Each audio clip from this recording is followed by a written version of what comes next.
Hey, thanks for joining us. My name is Jeff, and welcome to Make Me Like This, where I try to convince my friend Brandon to show appreciation for something he doesn't naturally care for. And in some episodes, he's going to try to provide some compelling reasons to make me like something, kind of like last time with theme parks, which I ended up liking. Yeah. Good for you. You got it. At the end of each episode, we'll ask the question, do you now like this? And if the answer is yes, the presenter gets a point. So I'm looking for my first point, get on the scoreboard. If not, the other person gets a point. We don't know what the points are for. It's kind of like, whose line is it anyway? Yeah, except way less scripted. Yes, as I was reading off a script. So in this episode, I am going to try to convince Brandon to like Airbnb. Yeah. Let me tell you about my experience with Airbnb. Every summer, my friends and I that I lived with from, I think like 2006 to like 2008-ish. Your college roommates, years. Right? Yeah, my college roommates. We go on a vacation every year. There's five of us, and we bring our families with us, and we go to a different place every year. And so far, the theme has been go near national parks. So last year, this past summer, we stayed right outside of Smoky Mountain National Park. Year before that, we stayed right outside of Yellowstone. And in the years before that, it was for people's weddings and everything like that. So I've used Airbnb and VRBO and whatever is going to get me the best rate or get us the best rate. We find a place that has 6 or 7 bedrooms, just a big sprawl so we can all be in the same house. And then we use Venmo to split the bill for everybody, and we all stay in one place. So one person puts the bulk of it on their credit card, which is probably pretty huge, right? Oh, yeah. I think the joke last year was, hey, guys, the place is reserved. We're not going to sell our son yet, but when you get a chance, hit us up with your part of the bill. But each person's part of the bill is pretty reasonable when you consider like a 4-day stay. Yeah, it's got to be. It would be out of character for me to remember the exact dollar amount that I've paid in each one of these settings, but I felt it was reasonable and a good time. I think the thing that I enjoy most about Airbnb is that the other options are like going and staying in a hotel, which means you're segmented and you can't stay with your friends. Mm-hmm. Or you buy into a fancy timeshare thing or, other methods. It feels like it's similar to ordering food through an app. Mm-hmm. Or buying something off of Amazon. That experience that we've come accustomed to with buying other things is about as easy as that. Now, this really turns into the front end for these travel companies. So really, like, I'm not reinventing the wheel with who we're actually booking through. We end up booking through these places that have these adventure escape cabins. Mm-hmm. And so these are businesses that are businesses. Like traditional hotels or whatever, and they've also purchased places that can be rented through Airbnb. Some of them are big businesses like that. Mm-hmm. Some of them are small, like they're not slumlords. They're slumlords. Sure. They own places and they can rent them out. And so a lot of the times we end up talking with these people that have done it a bunch of times and make the process really easy. Mm-hmm. And it's been really good for enabling this kind of vacation that we take every year with a big group of friends so that we can all sleep under the same roof. Do you have direct communication with the owners of these places?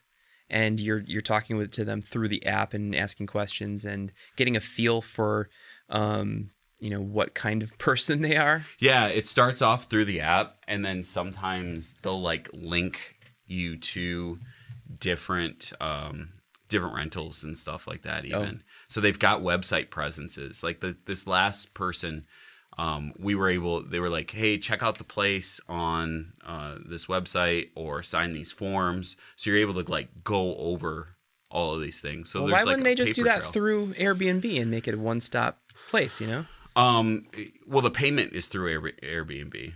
Okay. Yeah. So like what I'm saying is like the experience through the app isn't always just like an individual person renting out. Okay.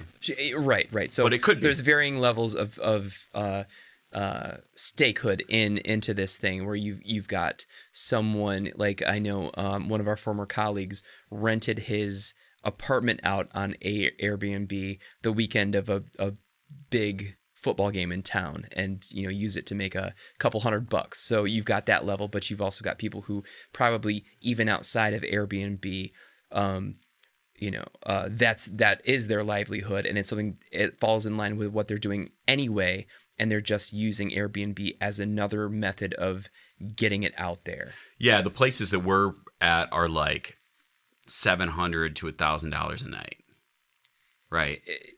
So and those are not like dude renting out a dorm room, right? But yeah, there is that, like, if you're looking for a dorm room, it's probably going to be a pretty sketchy operation. Yeah. The higher up in payment you go, the more legit it starts to feel. Yeah. So one of the things that bothers me about this whole thing is you are, and maybe in the instances that you speak of where it's a more professionally run operation, they might have a dedicated cleaning staff or something like that. But I've got to assume that in some cases there could be back-to-back renters and not enough time in between for it to get a good, thorough cleaning. When I go to a chain hotel, I know that without a doubt, the linens are going to be changed every day. The towels are going to be fresh. The sink is going to be cleaned, and the toilet's going to be unclogged. Whatever, it's vacation. I don't know that the same level of care for there may be no standardization in a big national chain. They have got a standard that they have to uphold in order to meet, state regulations or whatever the case may be. Airbnb, you could be, laying in the same space that other people's wieners and butts have been in the night before, without any sort of desanitization or something like that. So part of me thinks that there is no way that could be regulated, upheld, and that sort of creeps me out a little bit. But less that, and more so when I go to a hotel, part of the experience, I think, is you make a mess. You don't have to clean it up. You throw the damp towels on the floor. Somebody else is gonna pick that up for you. You gotta live like an animal every now and then to really feel like you're unwinding and on vacation. I go downstairs and I can have some continental breakfast. I don't have to worry about cleaning up in the kitchen or whatever.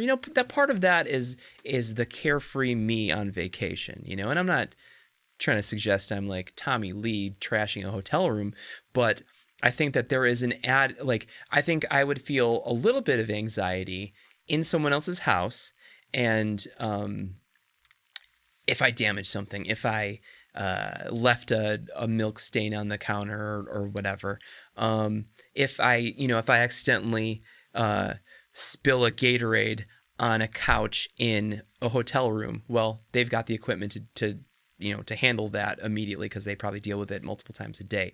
In the Airbnb situation, I might get a bill. They might be like, "Hey, man," and it's there's no denying that if you break something or you do some major damage inside those places, that there is ramifications for that potentially. Yeah. The cleanliness is something, honestly, through my own experience, I haven't had an issue with. And we've been in places twice where we never see the person that we're communicating with. Yep. And then but I have seen cleaning crew come after us. So they hire professional cleaning crews to come through and do these kind of things.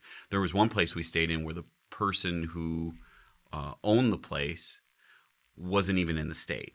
And that wasn't a company. That was an individual property owner that was renting out these places. Yeah. And, my counterpoint is like, I feel like a lot of hotel rooms are dirty when I get into them. Yeah. There's a varying degree of cleanliness based on the different hotels that I go into. And usually their rankings reflect them on their websites. True. I don't like to go to too many 2-star hotels. Oh, yeah. And usually my friends and I, we don't like to rent from places that don't have good reviews either. True. Well, I wonder if the level of cleanliness that you've experienced is because you're staying at probably a mansion-like estate because, you've got 5 different families all chipping in. So that level. So think about this. If you and just your family were to go on vacation somewhere and the level of Airbnb establishment that you would rent would be in a far different category than if it's 5 families pooling money into a 7-bedroom house. So you might get a different, and that's kind of like, because I don't partake in, that group experience. I don't have any friends. That's the whole reason why I wanted to start this podcast, was to try to solicit friends, but not doing a good job at that. You're going to have less money to play with. It's going to affect the level, the category that you are able to choose from, and I wonder if you would get the same results, and would you be as gung ho about it if it was just the 4 of you footing the bill? I've stayed in a place when we've gone to Colorado once for a wedding. We got an Airbnb because we have 2 small children and appreciate the house feel of it. My toddler doesn't do well falling asleep in the same room with other people. He just likes to jump on the bed, and justifiably so. Hotels are fun for that kind of stuff. But it's kind of difficult for us to get a hotel and ensure that there's going to be 2 separate spaces in a single hotel room. Right. And the trend in modern design of these hotels is to take out the walls separating rooms in these bigger hotel suites. Make it look more spacious. To make it look more spacious. So we've kind of gravitated towards Airbnb and VRBO and these other rental sites because they offer us the opportunity to rent a place that's going to have segmented spaces, actual different bedrooms for our kids. And it's going to have a traditional family room space where we can have the kids run around and play with their toys, because they're still at a young enough age where we need an indoor space. A lot of our vacations are like morning routines and taking a long time to get going and some play and everything. We need space to do that. Yeah. We also stayed in the most recent trip that we took. We stayed separate from the big house. So everyone else rented out the big house, and our family got a smaller house because our newborn son was 3 months old at that time, and we didn't want to burden them, and we wanted our own space to be able to retreat to in order to control the conditions a little bit more, because it's a little chaotic when you're in a house with a bunch of people. Yeah. Do you feel like that detracted from your experience compared to other experiences when you're all under the same roof? It benefited us from the standpoint that it was what was right for our family. Yeah. It did diminish the experience that I like, because it's all my boys, right? Yeah. So like for me, selfishly, that's the purpose of that trip, is to be up at 1, 2, 3 in the morning, drinking heavily and eating all sorts of awful food. Like Sure. that's what those vacations late night are. We do stuff with the family during the day. We're very active. We go hiking on the trails. We go to the aquarium. We do all that stuff. Then we put the kids to bed. And then it's like we're back in that house in college. Right? Yeah, yeah. So I will admit, a big thing for me with this service is I became acquainted with it through a group experience. I wasn't even the person putting down my initial money. Right. And I'm just Venmoing people stuff. And it's also tied to a very positive experience that I've had with it. But there is a clear utility for my family with young children that I appreciate above and beyond a hotel situation. We just stayed at a hotel for my sister's wedding, and the boys were in the wedding. They were exhausted, and we took a while to find the room because, like, hotel websites, they don't always show you the actual room that you're going to rent. Right. You don't see those pictures. So we saw the pictures of the this suite, and we're like, "That's great. It's got a door. Griffin can go in there and he can sleep." And we can stay awake and not have to go to bed and not sleep in the same space with him and have it be a long night.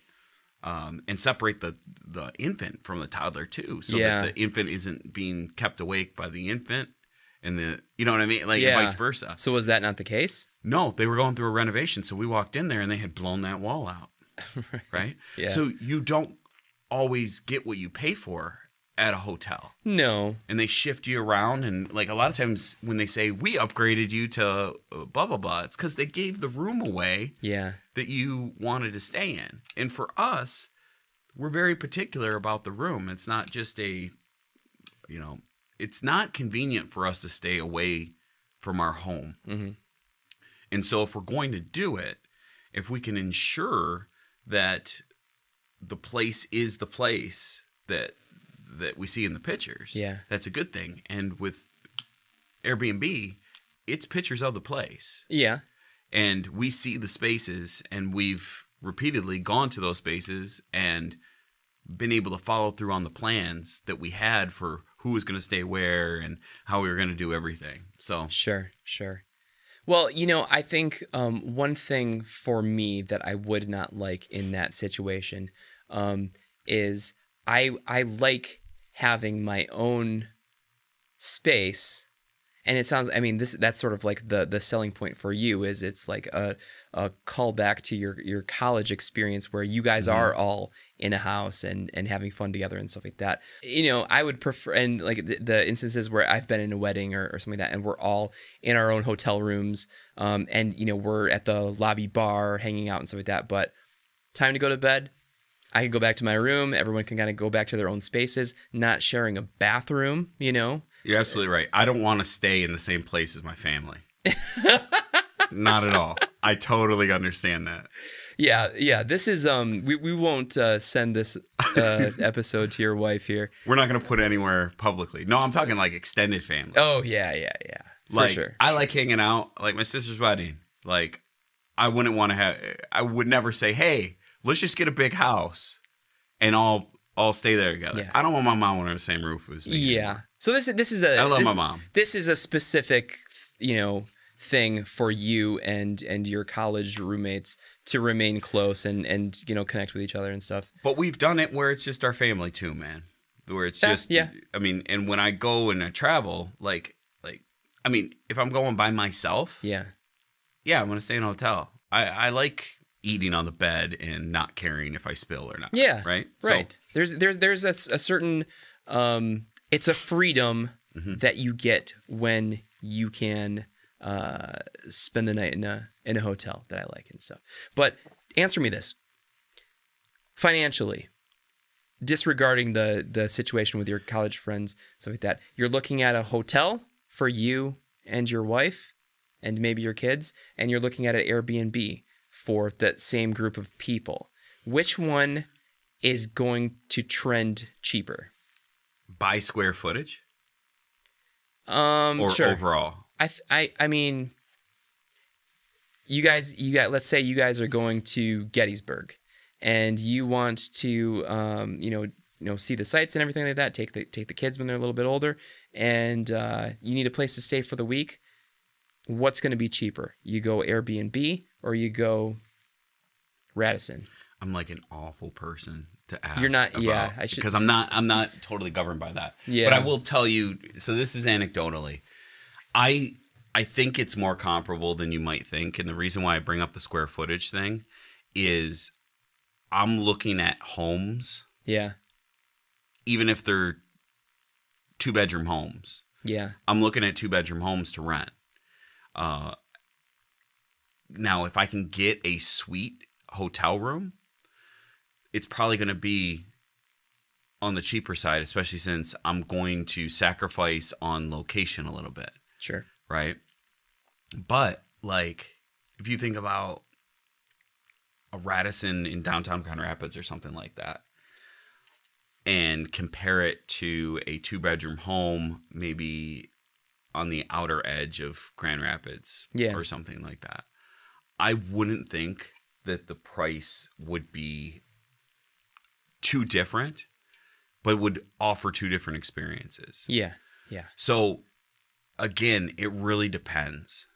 You're going to have more square footage almost always when you're getting an Airbnb and you're renting a whole home. Right. Now, you're gonna pay substantially less if you're renting just a room from, a person who's in East Lansing renting out their room and they have roommates. Yeah. Or whatever for a weekend. So there are some where you're renting out a room and not the house. And I don't trust it. I'm with you. I wouldn't do that. Like, I can't do that. Yeah. I'm also not, I can't say that my 19-year-old self wouldn't do it. Sure. And I think that that's what it kind of markets itself towards. The carefree, usually young, but doesn't have to be young, but like a person who can kind of have fun with that kind of lifestyle. My wife's friend lived in Manhattan. Oh. And they regularly rented out their spare bedroom for a little extra. I'm sure. And what they enjoyed about it was meeting new people. So they really enjoyed having these new people come into their space and... Wait, while they're there? While they're there. So they're in one room. The renters come into the other room. You're passing each other in the living room, in the kitchen. Yeah. And like, let's say the homeowners come out in a robe and sort of just in a suggestive pose and make it weird. And they traveled and did the same thing, where they would stay in other people's one-room places because it was so cheap, and they enjoy that from a personality perspective. That was just their personality. Now, me, I want you the hell out of my space. It makes me think of the SNL sketch with Will Ferrell and Rachel Dratch in the hot tub, and Jimmy Fallon comes in with a girlfriend, and they're the lovers, and like, oh, enjoy some fresh tasting meats while you massage your lover's neck. That's the other thing, too, is if you ever read the reviews, read the initial reviews for a place. Because it seems like these people that are renting out their spaces for the first time try to go above and beyond to the point where it's uncomfortable. Yeah. Right? Like, there's a huge... We came, they were so courteous. They greeted me at the door. They showed me around the place. There were mints on my pillows. Yeah. They had left groceries in the... Like these people went and did everything for him. I'm like, man, if I could hop around and just stay at these different places where people would buy groceries for me, I could save a lot of money on groceries. Yeah, I would rather pay for my groceries than to have some bearded dude. Maybe he would roofie us. I don't know. Try the orange juice. It may taste like medicine, but ignore that. I'll try it later. No, try it now. It's the fermentation in the pulp. Don't worry about the seal. Oh, I don't care for that. I don't care for that one bit. Well, so I know I'm supposed to be convincing you. Yeah, well, okay. So, I'm a cheap person, and if I can get a place for my family and I to stay, and it's comfortable, it's clean, it's close to where I want to be, and it's reasonably priced compared to, let's say, a Hampton Inn or something like that, I would consider that. I think that I could get past the genitals of other people rubbing up and around the common spaces that I would be in a day later. I feel like, because, maybe in a hotel room, they change the sheets, but they don't wipe that computer chair. That might have some nudity. For work, I traveled someplace and I got into bed and I just felt like itchy and scratchy. And I got out and there were freaking crackers under the sheets. Yeah. So, I'm not saying that would never happen at an Airbnb. Yeah. But I just think that people are awful. Yes. And sometimes cut corners while they're doing their job. Yeah. And it doesn't prove that places are consistently awful. It means that people in general have a habit of cutting corners in their life when it doesn't directly apply to them. Yeah, of course. And I've seen many 2020 episodes where they take a black light to a hotel room that scarred me for life. I wear freaking shorts to bed now in my own bed because when I was doing that, I was wearing less than shorts. And I was like, I'm never doing this again. No, yeah. So. You got cracker crack. Yeah. I was laying for a good 5 minutes and rolling, I was thinking I was just uncomfortable. Yeah. How am I gonna? And then I was like, thank goodness it was just crackers. Yeah. What if there were some syringes or something down in there, glass shards? Yeah. What city was this? It was in West Michigan. Okay. It's on the lake there. It was a small town in Western Michigan. Southwestern Michigan. Southwest Michigan. Okay. Okay. I won't go there. If I do, I'll bring some soup for the crackers. Were they gluten-free crackers? Did you taste them? Probably not. I felt the gluten through my legs. Pressing up against your thigh. Okay, so ask me the question. All right, yeah. We need, you talked a little bit about how price is your biggest factor. We need a firm binary answer. Do you now like Airbnb? I think that you have brought to light the fact that my comfort in a hotel probably is inconsistent and could be the same experience in an Airbnb. So if the conditions are met, that it is clean, it's affordable, then I would say I like it enough to try it out, to give it a try, and I'll give you the point on this because I like it enough to give it a shot. So 1-1, 1 point for you, 1 point for me. We're pacing out pretty evenly. I'm just happy I'm not going to get shut out. No shutout, no bagel for you.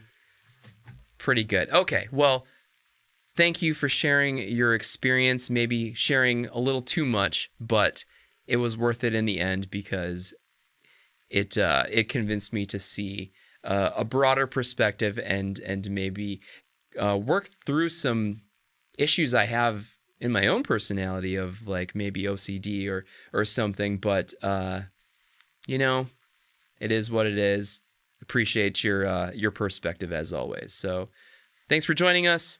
Be sure to subscribe to us anywhere that podcasts are listened to, and check us out on Twitter at twitter.com/makemelikethis. I'm Brandon. That's Jeff. Have a good one. I'm glad I could help you with your issues.